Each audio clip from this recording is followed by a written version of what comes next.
Pentagon orders a stand down to root out white supremacy. Plus, AOC wasn't in the Capitol during the riot. Liz Cheney stays in leadership. And Hunter Biden's got a book coming out.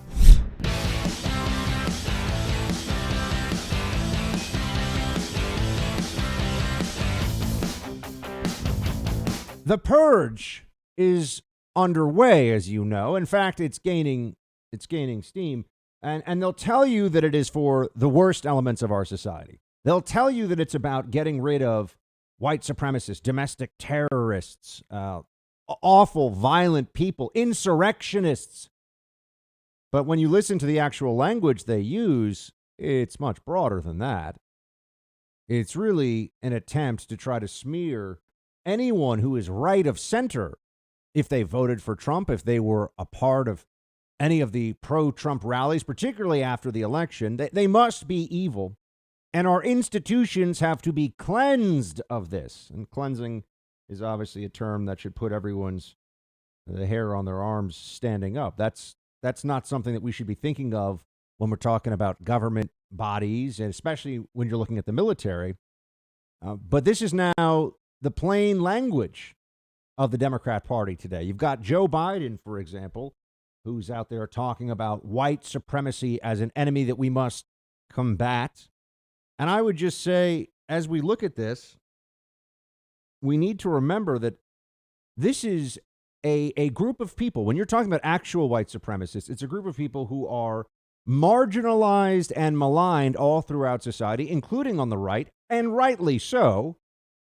But how often do we go around really worried about flat earthers overtaking the scientific community? I mean, how often do we go around thinking that some fringe group of lunatics are really about to overthrow the United States government, or some radical, violent, extremist entity from within is just days away from trying to launch some kind of a coup? There's a hysteria around this. We should all recognize that. We should see it for what it is. And it's very concerning to me because I've been sounding the alarm about the expansion of the term white supremacy to include things that no reasonable, rational person would ever say are, in fact, white supremacist. When you use that term in the past, and you can go back to movies in the 90s, go back to pop culture, and the way we would talk about these things, if you heard of a neo-Nazi or a white supremacist, it was going to be a person who was hateful toward other races, who was vicious, evil, covered in swastikas, usually shaved head. There were all these things, skinheads. There were all these signifiers. And it was like a jihadist. It was a person who had become overtaken by an evil ideology. And it was, they're heinous. I mean, they're the bad guy. We all get that. The same way that any Nazi would be a bad guy. The same way that any communist is a bad guy. Or jihadist, right? These are extreme ideologies that always result in violence, authoritarianism, and destruction if they achieve power. And even if they're out of power, they can be destructive on a smaller scale. So we all understood that white supremacy was bad. We all get that. The same way that we all know murder is bad. This is a very straightforward thing. But now when you hear the terminology and when you hear the usage of this, all of a sudden white supremacy is having too many books by white authors in a store. White supremacy, and this is how the left talks about it. I know you hear this, you say that's crazy. White supremacy is somebody advocating against affirmative action in college admissions and pointing to how it discriminates against Asian Americans more than anyone else in the process. White supremacy. Right? Why should we shut down gifted and talented schools or schools for the gifted more generally that overprivilege the Asian American community? Well, it's because of the system of white supremacy we have. This is what people will say. And now we have an entire government that is latching on to this as the boogeyman, so to speak. This is the evil that we are all supposed to be hiding under our beds from, or worried is hiding under our bed, if you think about the way the boogeyman is usually thought of. This is what we're supposed to be confronting as a society. We're in the middle of a pandemic a double pandemic of a disease and draconian authoritarian lockdowns from the disease that do not work. If Governor Ron DeSantis says it, I can say it. Censor that. Social media platforms. I'm on radio. What now? Governor Ron DeSantis is right. I'm right. They did not work. These lockdowns were a failure. But let me get back to white supremacy here for a moment. I want to read you. This is in the Military Times, right, which, you know, obviously focuses on defense issues and United States Armed Services. And it's about Defense Secretary Lloyd Austin. I actually remember I was in Baghdad years ago, and I was part of a briefing. He wouldn't remember me. I was interchangeable with all the other guys walking around dressed like they were on a camping trip. What are you guys doing here? Oh, you're those guys, right? I was one of those in the war zone. But, you know, I sat down, I briefed him. I remember thinking that this guy had the kind of command presence among a lot of other senior folk that he probably had a future in politics. But I remember General Austin, and now Military Times writing, he's now the Secretary of Defense, as you know, and he's called on, quote, services to conduct a 60-day stand down on the issue of extremism in the military, prompted by the January 6th attack on the Capitol and subsequent reports of active duty and former service members attending a rally calling to overturn the 2020 election and the riot that ensued. Hold on a second. Look what this is a perfect example of what I'm talking about. We got to do a whole stand down. We got to do a hot wash. We got to do a after action report. We have to do a review of white nationalist or white supremacist extremism in the military. And then when they go to describe what we're talking about here, it's people who attended a rally to overturn the 2020 election. I know people who were at the rally in D.C. on January 6th, and they were there because they believed that there was a need for election results, for the argument over election results to be had in the United States Congress for the presentation of evidence, and they thought that was within the system and the right thing to do. They really believed that there had been a stolen election. I know many people still believe that there was a stolen election. That doesn't make them white supremacists. It has nothing to do with it. The same way that the Capitol Hill riot wasn't a white supremacist riot, but you see how now they take this action and some of the individuals involved and everybody who's even vaguely ideologically associated with them, including thousands and thousands of people. They estimate 800 people stormed Capitol Hill. There were at least 100,000 people in D.C. on that day. So it's about 1%, maybe. And I know some people say it was much larger than that. So about 1% of the people gathered actually broke the law and did something wrong. Everybody else, what they did, you can disagree with how they view the election, but they are completely within their rights, and I support their right to lawfully protest and have their voices heard in our nation's capital. This is very straightforward. This is about principle. But look what they did. They're calling here for former service members, quote, attending a rally calling to overturn the 2020 election. Attendance at the rally is cause for suspicion. That's all you have to do. If you engaged in lawful protest, if you're former military, if you're current military for sure, you are now somebody that maybe can't be trusted. You're an insurrectionist. This is what they say. This is what we're told. And the guidance from Austin is as follows. Quote, it wasn't just a blithe go talk to your people of Austin's direction to the service secretaries and joint chiefs.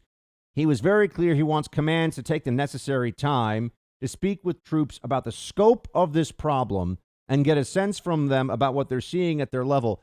Do you think that some kind of wimpy left-wing bureaucrat type, which they exist everywhere, there are those people even in the military, do you think that they're going to see somebody with a MAGA flag over their bunk? Do you think that they're going to see somebody who still, thinks that the Gadsden flag is a cool design from history and they want to, and maybe they get reported? Just give it time. Just give it time. This is really upsetting to see, because you can understand why this is going to get worse. Why are they doing this? White supremacy in the military? This is all of a sudden we've discovered this problem because of the January 6th riot. That's what they're saying. This is political. I've never met a white supremacist. I mean, I point this out to people. I have met jihadist terrorists. I have met, people of other extremist ideologies. And I'm not saying there aren't white supremacists. You always have to establish these things that every sane person knows. Of course, there are white supremacists. There are evil racists. Are they powerful in this country? They're the most, and rightly so, maligned people in all of American society.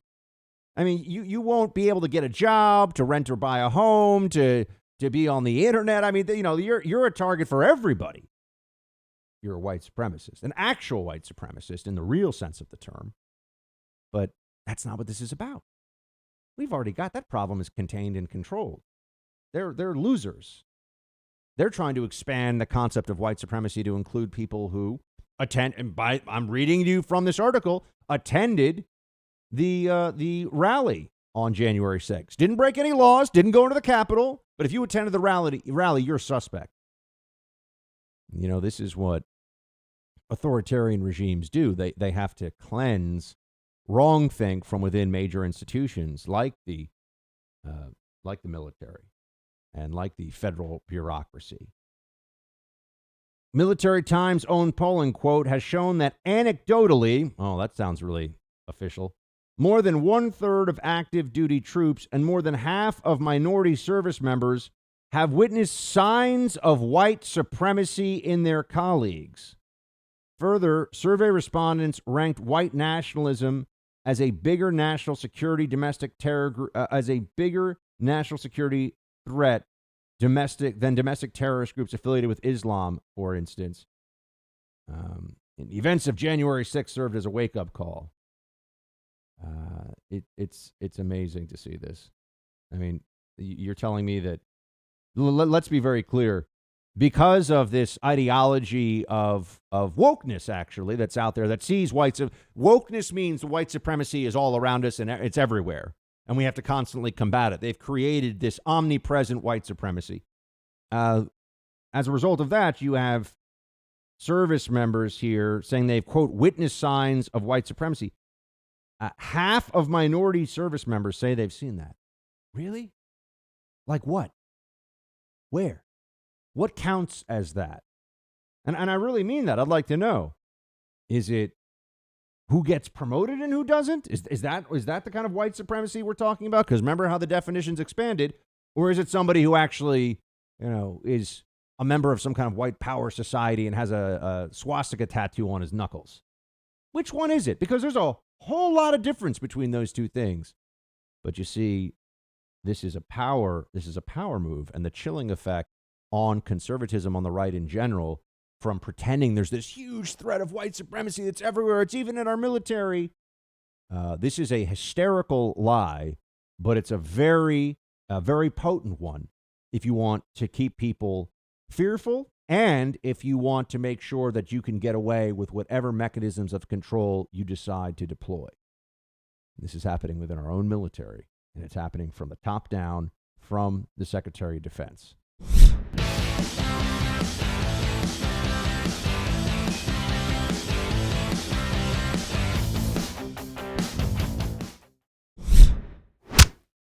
I've attended many of these prayer breakfasts over the years, with a nation at war and struggle and strife, a nation of peace and in prosperity, a nation, though, always in prayer. But we know this time is different. Over 400,000 of our fellow Americans have lost their lives to a deadly virus. Millions are out of work.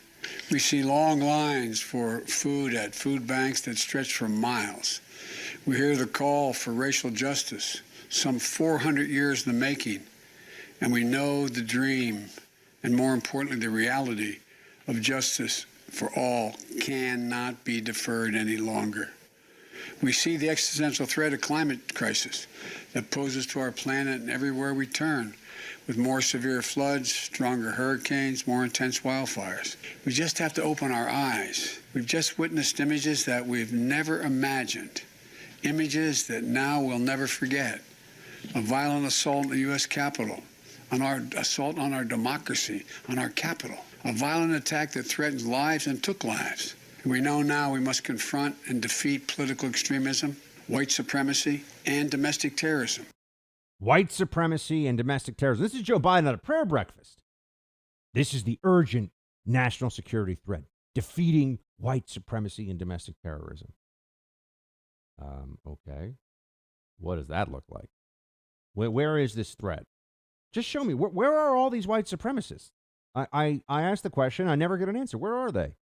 What, there's some compound of brainless, toothless losers somewhere who are, thinking that there's some kind of, neo-Nazi cult that's going to take over America? Yeah, I mean, they're disgusting and everyone hates them and they're ostracized from society. Where are the white supremacists that have infiltrated all the institutions and that are speaking openly about this and that are pushing? Where? Well, it depends, of course, on how you define the term. And increasingly what you see is that it's defined so broadly that it can mean whatever racial justice issue the left wants to really put a lot of focus on. All of a sudden, they start using the WS term. They start throwing it around. They start saying, we need to dismantle systems of white supremacy. Like what? Where is this? What does it even really mean? Think about the term. I mean, it's a very, remember what they did with racism? Racism is bad. We all know that. Racism is immoral. And this is a universal truth. Racism is immoral. They started calling everything racism back in the 90s. Remember this? And they were actually, because we had comedians then who could make jokes, they would make jokes about how everything was racist, right? There was in the movie PCU, which is still a great watch if you want to go back and check it out. But there's a group of I guess you'd call it woke campus activists, and one of the fellows is African American. He's walking around and he's, his question is, why is the chalk white and why is the blackboard black? Right? I mean, this is racism, and that's one of the, and he goes right. You can see it in the movie. I mean, we used to kind of be aware that people would call things racist. That's actually not racist. There's nothing to do with racism. And over time, that accusation, they used it so much for purposes of power, right? The left, the Democrats used this against any of their perceived political enemies, that it started to lose its sting. It started to lose its ability to put people in fear. It became just a kind of an absurdity. The accusation without any underlying truth was it was a smear, an obvious, pathetic smear.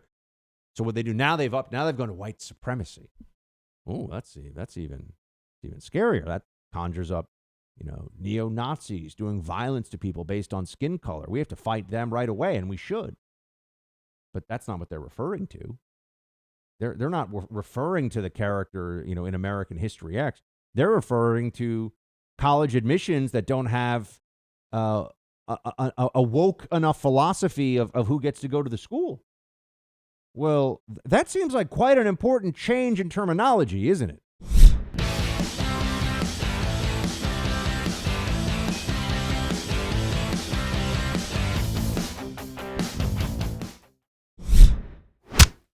Yeah, this is a deliberate war against everybody whose views would be considered traditionally American. And consider, they have on the Intelligence Committee somebody who the FBI has told them had a multi-year relationship with the Chinese Communist spy. Now, that's not really a problem because, after all, Communist China is not really a bad country.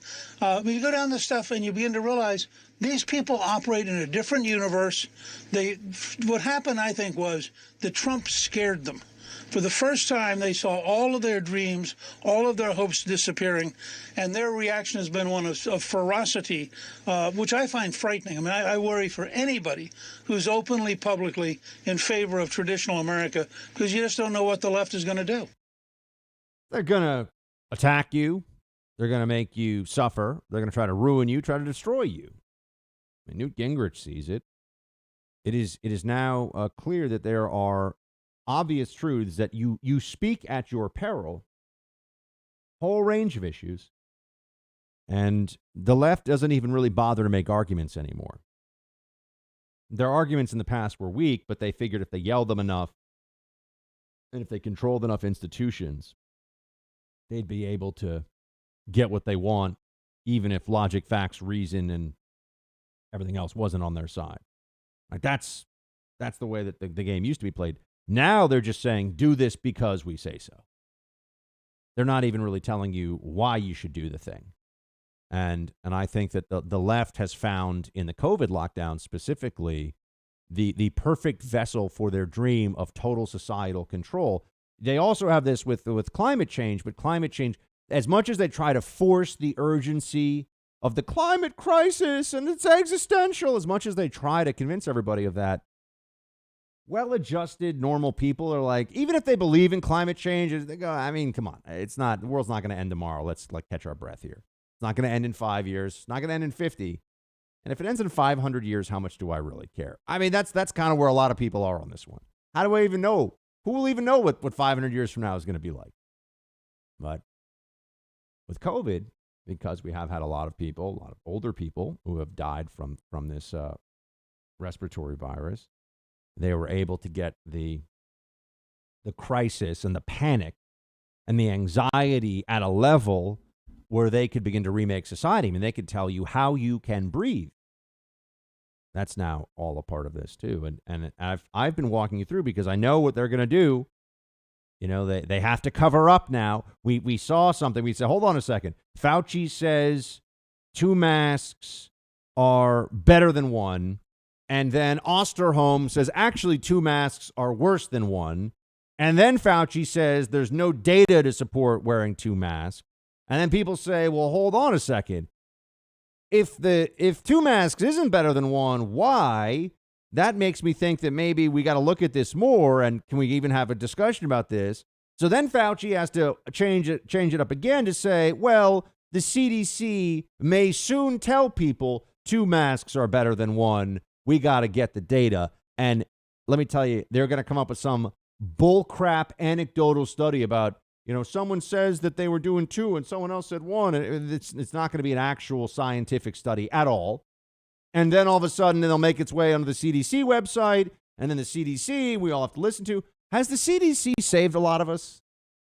Can I just ask, think about that for a second. Has the CDC saved a lot of lives in the COVID pandemic? I mean, this is their D-Day invasion, right? This COVID pandemic is the CDC's moment to show us why they're funded, what they're really made of.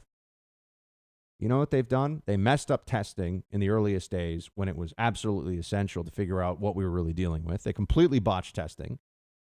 They've changed the guidance many, many times. And ultimately what they've told us is, you know, you should probably lock down and just avoid life while this virus is out there as much as, you know, you can stomach and or as much as other people will make you stomach, and wash your hands and wear a mask. Thanks, CDC. Wow. Amazing stuff from them. And here's Fauci, though, as I've been telling you, setting the groundwork. You're gonna start to see businesses that say 1 mask required, 2 masks preferred. It's gonna happen. Play 4. In the meantime, as I often get asked, should you be wearing 2 masks or 1 mask? And I say there's no recommendation. However, there are many people who take the common sense approach. If you're talking about a physical barrier, and as the CDC recommends, you want at least 2 layers within the mask as a physical barrier, and you feel maybe more of a physical barrier would be better, there's nothing wrong with people wearing 2 masks. I often myself wear 2 masks. Can we make a general recommendation that doesn't have scientific basis yet? No. But when the science comes along and tells us that it is better or not, then you will see a recommendation being made by the CDC. They're going to manufacture something, and they're going to say that the science is settled, and now we know that 2 masks are better than 1. And isn't that amazing? Because how have they not known that all along? The mask science is so clear. We're figuring this out just now? No. Why are we going to the 2 masking? Why did I know that they would say this? Go back. You know this. Listen to the show. How did I know that they were going to tell us 2 masks and N95 masks are really what we need to be doing? Because the policy of mandating people wearing masks in certain situations didn't stop the damn virus. It didn't. And I know people say, oh, but what about, when you breathe through it, everything? I go, okay, well, people can't wear it all the time.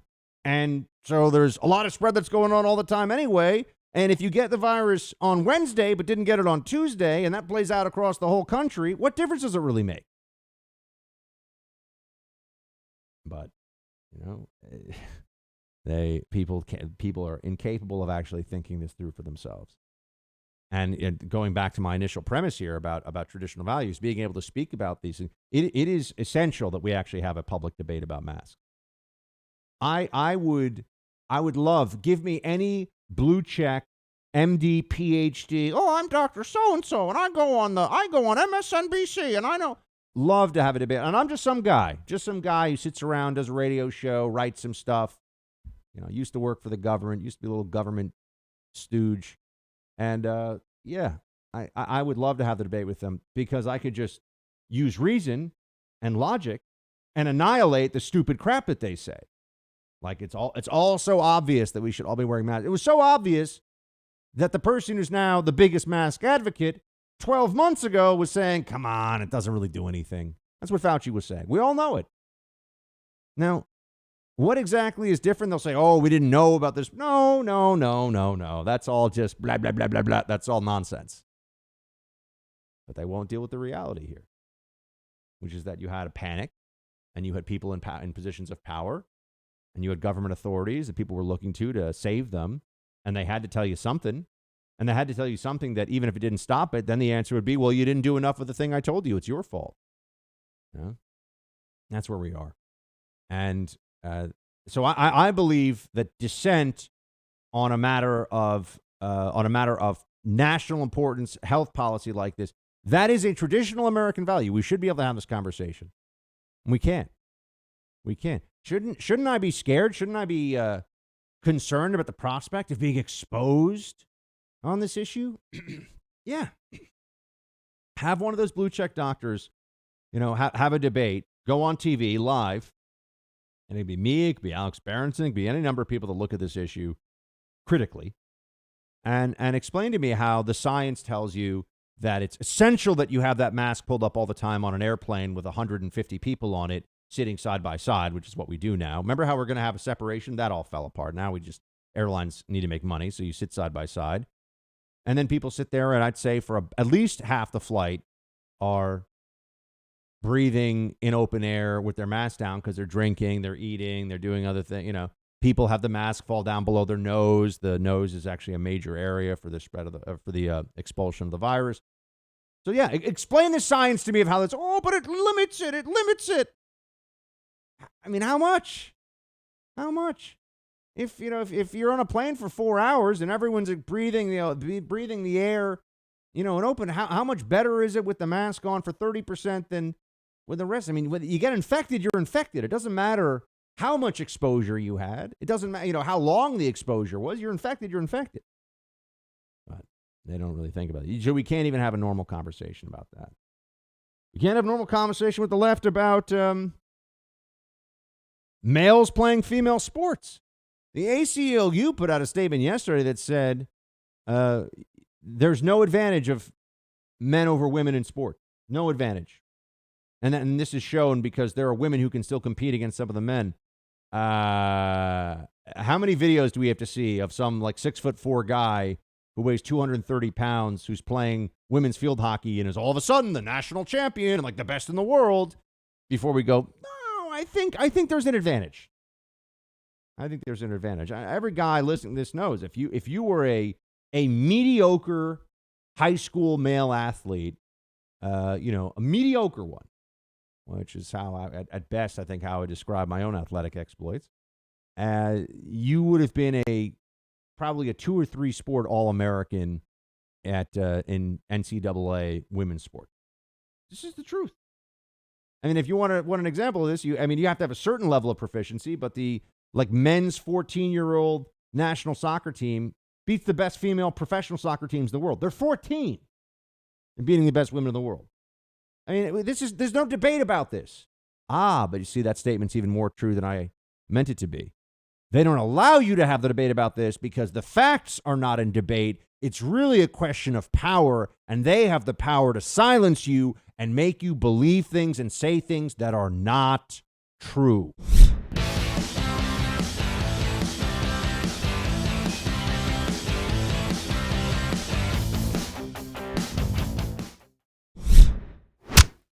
The job of a leader is to take on that, to take on the grief in order to save people's jobs, to get kids back in school, and really to ultimately save a lot of lives. Because I think, one, the virus response is more effective when it's targeted at the vulnerable population, which we did do aggressively. But I also think we've saved the livelihoods of so many people. I think you'll have less suicide deaths, less drug abuse deaths, less deaths of despair in Florida because we were open. And I think a lot of the lockdowners lost sight of that. We are less than the national average for per capita COVID mortality. 25 states are higher than us. And yet, as you said, our unemployment rate is much less than the national average. We have kids in school. And in December, we had $330 million more in revenue than was projected because people are coming here and they understand that Florida's open in a place where they can pursue their dreams.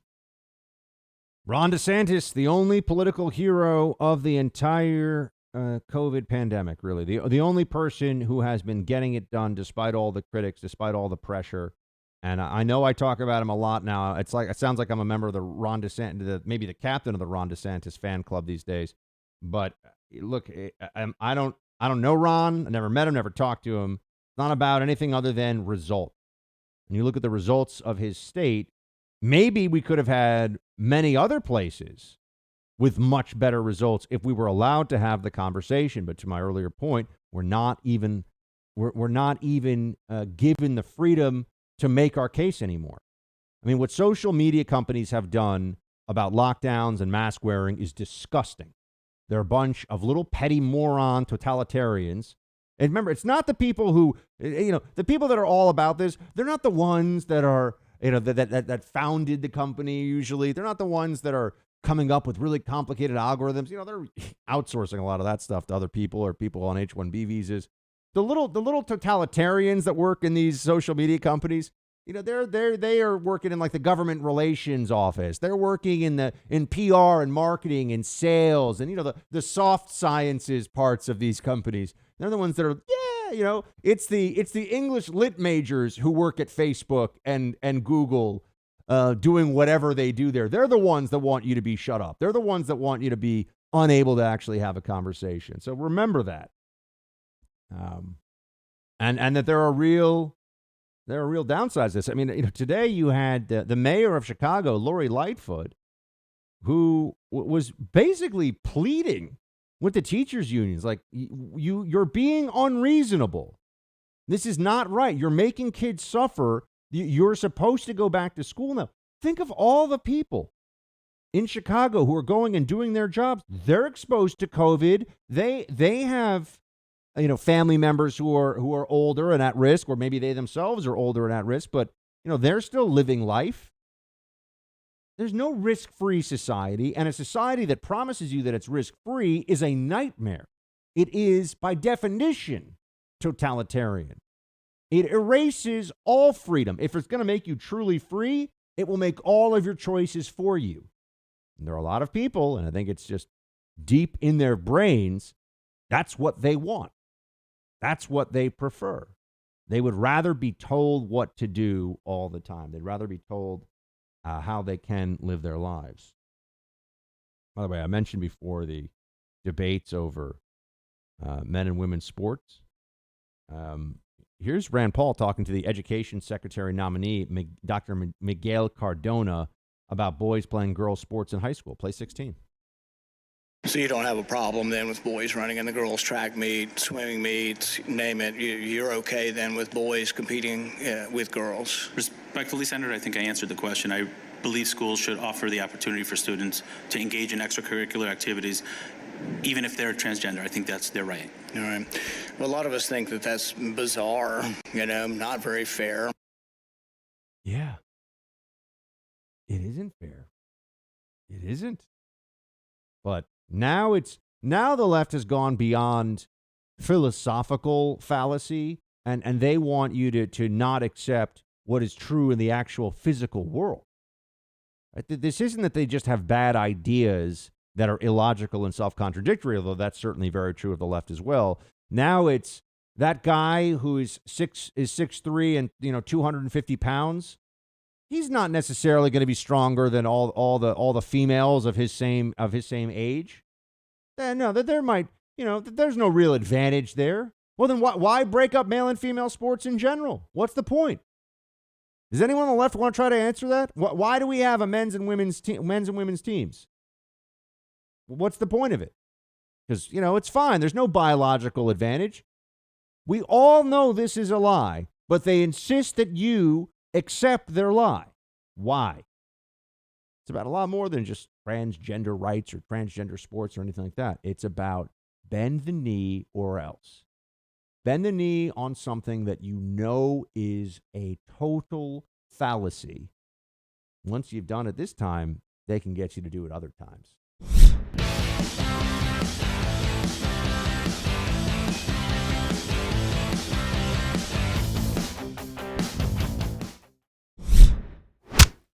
She stays in leadership. Liz Cheney has beaten back a challenge to her role in the United States Congress on the GOP side of it. Pretty big win for her in terms of the votes. What really happened here, and what is it telling us about the trajectory of the GOP right now? Our friend Matt Schlapp is back in the mix. He is the chairman of the American Conservative Union. Mr. Schlapp, good to have you. Great to be with you again, Buck. So what do you make of this? First of all, just for everyone listening, how did we get here where all of a sudden, Republicans are still trying to figure out what just happened with this election, and now we've got Biden's inauguration, and now we're going after Liz Cheney. What did she do? Tell everybody what in the eyes of some within her own party, her sins were. Well, she voted to impeach President Trump, even though obviously he's not the president anymore. And almost everybody's reading of the Constitution is that this is an abuse of the Constitution. I think she was one of 10 Republicans in the House to support this, the most politicized impeachment we've ever seen, and almost every impeachment's pretty politicized. So there's a lot of anger towards these Republicans who played into the politics of Nancy Pelosi. And that's really what this was. This really wasn't a question about, do you like Trump? Do you not like Trump? Do you like Trump's policies? Do you not like Trump's policies? Do you like what happened on January 6th? Does what happened on January 6th make you offended, as I'm sure it does you and me? You and I talked about it on your show right around that time. It was a terrible thing. But is it really fair to blame Trump for what happened at the Capitol? Is it really fair to blame his supporters for what happened at the Capitol, which is now what Joe Biden and the new Secretary of Defense seem to be saying with their language, or somehow our number one danger as a country is white supremacy and violence on the right? Of course, they say nothing about the violence on the left with Black Lives Matter and Antifa, and the fact that for a year our cities were burned to the ground, and churches were burned, and statues were torn down, and statues of Jesus were desecrated, and cemeteries were desecrated. They don't mention any of that. We have more violence in this country, Buck, because people feel like they don't have hope within the system. So people who are into the system, especially the establishment, they should do all they can to make the Americans on both the left and the right feel like their voice is heard. Instead, what the establishment is doing is the opposite. They're censoring us, they're shutting us down, they're canceling us. That will not have a good result in our politics. Clearly, the people who rushed the Capitol were criminals, but they also felt desperation. We need to pull back from people feeling desperation. That's why our founders gave us things like the First Amendment, where politically you're allowed to express yourself. And that is not being allowed to happen, unfortunately, right now in America. Were you surprised by the results? I mean, 145 for Liz Cheney to stay in her leadership job versus only 61 in the House. There was a lot. I'm not surprised. I'm not surprised. And I think this is being misreported. I was a Hill staffer for 5 years. A lot of people in this town have congressional experience, but it was going to take an overwhelming vote to push Liz Cheney out of leadership. This wasn't so much about taking her out of leadership as it was sending a message that when you're in leadership, there are just certain things you do for the cause. And if you're such an independent thinker that you can't do the right thing for the party, then you should never get in leadership, because part of being in leadership is sometimes you got to take votes that you disagree with because you're in a leadership position. Just like all leadership positions, we have in organizations across the country. There's a cost to being a leader. And she was unwilling to pay that cost because of her animosity for President Trump. And so what's happened in the past when Republican leaders got into this much trouble, they just stepped down. Remember, Newt Gingrich stepped down from being speaker when he got himself really all kind of turned around on some ethics questions. And she was unwilling to do that. So I admire her moxie for sticking in there, but I don't think it changes the political dynamic, which is she's got a big problem within the Republican conference because they don't view her as understanding that we shouldn't play into the politics of Pelosi and Schumer, even when we're going to get a bad editorial in the New York Times, even when we have animosity or differences with a Republican who might be the target. So Marjorie Taylor Greene, she's the latest target of the Democrats. It really doesn't have to do with them being offended over her, which I would say very offensive social media postings from previous, from before she was elected to serve in Congress. By the way, the voters in Georgia put her in Congress, and the voters get to decide these questions, not Nancy Pelosi and the Democrats. But she's just the latest victim of this cancel culture. They want to cancel her before she's ever even really been allowed to show what her true feelings are as a congresswoman, how she wants to vote. If they can attack her and persecute her, it'll just name the next Republican they're going to go after. Basically, what they're trying to do is make being a Republican illegal. And Republicans who play along with that should just go away because they don't know what's going on in the country.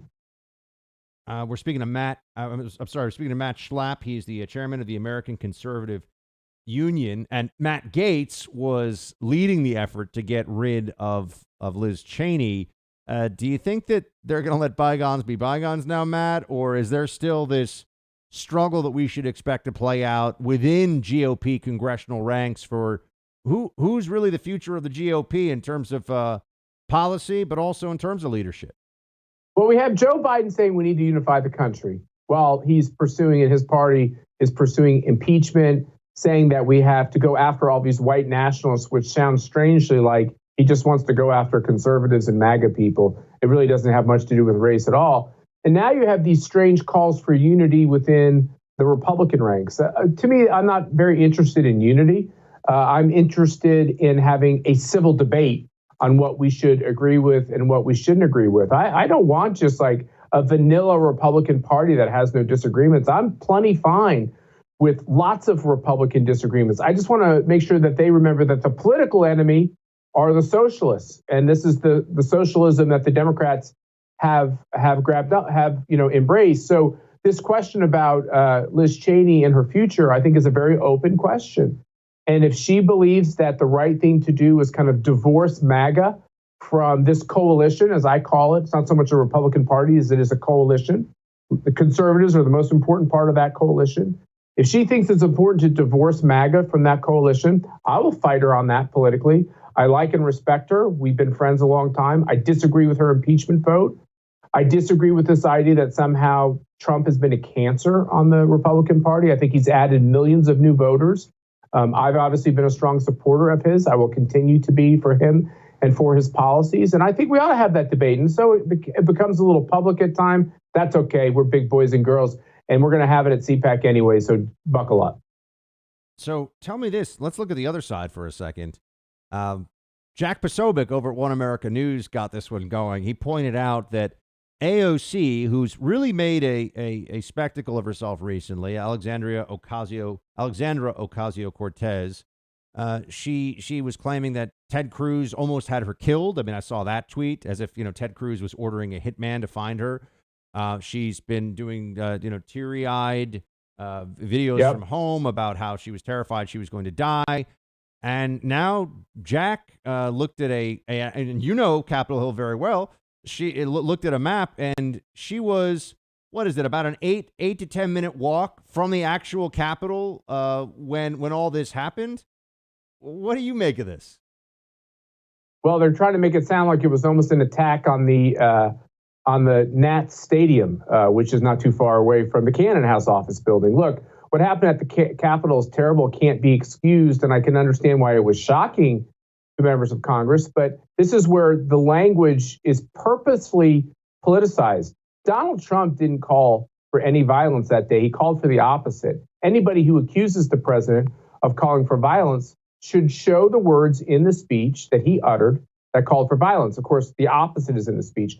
And if you're going to accuse Ted Cruz of trying to murder you, show the words that Ted Cruz uttered to call for that violence. Of course, those words don't exist. I often wonder with these socialists, do they think that, like, Buck, you and I communicate both with our mouths and we have like some secret, like, telepathy that we're speaking, encouraging people. They love to call it a dog whistle, something people can't hear, but like if you have the right kind of hearing, you can hear it.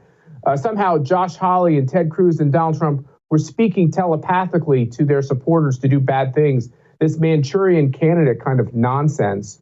It just has to stop. It should be called out. When we used to have free and fair journalism in this country, they would have told a politician that you can't make charges that you can't substantiate with actual words. So, and I think it's great what Jack has done on this reporting, because it doesn't excuse the violence and the crimes that occurred at the Capitol, but it does indict those who are trying to use those crimes in a way to seem like the Republican Party or Trump supporters or conservatives were trying to harm them physically. Of course, the opposite is true. My argument would be whenever you have a big rally somewhere, my guess is you can find 15 to 30 lugheads in all those rallies. The difference between MAGA rallies and what we saw with Antifa and Black Lives Matter, and I went into some of those crowds with Black Lives Matter, that was overcome with people who meant to do violence, who meant to desecrate, who meant to do physical harm to all these important monuments and buildings. That was the whole reason to have those riots, where, by the way, not one cop died. And I really mourn the death of this Capitol Hill cop. I consider him a hero. I think with the memorial they had for him on Capitol Hill was totally appropriate. I only wish we could have had an equal memorial for all the other cops who have lost their life over the course of the last 18 months with this left-wing violence. Just because you die trying to save Nancy Pelosi's life doesn't make that death more of a tragedy than if you tried to bring order around the White House or in CHOP or in Portland or in Chicago or in New York City. The deaths of these law enforcement officers is really a stain on our history. And we ought to have more public memorials and accommodations for those law enforcement officials who have been killed by this left-wing violence. All the violence is terrible, it's criminal, and we ought to take the lessons from why it's occurring. And I definitely think that I can tell you about conservatives, they feel a little desperate when their votes are taken away from them and when their votes are taken away from them. When their voice is taken away from them, when literally they can't speak on social media as they have come to expect to be able to speak. Speaking of Matt Schlapp, chairman of the American Conservative Union and CPAC, Matt, which you are the man at CPAC, that's going to be happening in just a few weeks. I'm coming down there to see you and all the rest of the fine folks in the conservative movement. Give us the message, and I'm hoping some people listening to this will be able to join us down in Orlando. It's going to be nice weather, a lot of conservatives, going to be a good time. But what is going to be the overriding message when you're right now gathering together a lot of conservatives, both people who are just supportive of the movement and people who are at the forefront, people that have platforms and that are trying to spread the message? A lot of folks out there are feeling a little dejected right now, given what's going on in this election, and also the first moves of the Biden presidency are not the least bit confidence-inspiring for anybody who lives in reality, I think. What is the message going to be then from CPAC? Well, our theme is America Uncanceled. They tried to cancel our votes, our values, and now our voices. And so we will spend a lot of time talking about what happened around the election and the reforms that are needed. It's a very simple prospect that you should be a legal voter to be able to vote in a democracy. Very basic principle. We violated that. We sullied it, and that's got to stop. The second thing is this idea of how our political voices are being silenced left and right, both within the corporate culture of most of our publicly traded corporations, on almost every media outlet, obviously in social media. People are losing their jobs because they fly the wrong flag, and that's simply not consistent with American values. So we'll be talking about, and then finally, the most important thing, Buck, you can understand this because you spend a lot of time talking about these things. The new embrace of socialism by one of our two major parties has basically meant our Bill of Rights has a stopwatch on its life. or at least a clock on its life. They don't believe in in the Bill of Rights. If you walk through each one, they clearly don't believe in the First Amendment because they think that it's fine to have illegal votes, and they think it's fine to cancel people's political speech. So the First Amendment, and we all know about religious freedom, that's been under attack for a decade now. They don't believe in the Second Amendment. Obviously, Joe Biden ran on gun confiscation, saying that you're not kind of up to your gun rights, so we'll just take your guns away from you. And if you walk through all of these amendments, they basically don't believe in the amendment. Now, they believe in a free press, supposedly, even though that free press doesn't seem to want to take our side into account, which doesn't make it free at all, which makes it propaganda. But I guess you could try to find a way to get that into the latter part of the First Amendment. But so here or there, they don't have disagreements, but 90%, they don't agree with the Bill of Rights. That to me is a very dangerous thing in our country, that we've never been here before, where we had one of our two major parties literally rejecting the underpinnings of the Constitution. They used to use euphemisms. They'd say, oh, it's a living, breathing document. We cherish this document. We just want to see some changes to it. Now that they don't support any amendments, isn't that ironic? Liberals don't support any amendments to the Constitution. We do as conservatives, because we know that's how you're supposed to change the Constitution. That's the way our founders, that was the process they left in the Constitution, because they knew one day we'd make slavery illegal. They kept that in there on purpose. Women got economic rights. They got the vote. This is how that was done. But they don't believe in amendments because they just go to the court or they go to a regulator. And by fiat, they just change the world. And they've done that on almost major. Where can people go if they want to either partake in person or online to join us at CPAC in a few weeks? You're a better pitch man than I am. Go to conservative.org. There's a few tickets left. We will sell out. We're making announcements every day, and we'd love to have you down there. Matt Schlapp of the American Conservative Union. Matt, always appreciate it. See you down in sunny Florida. Thank you, Buck. Thanks for coming to CPAC.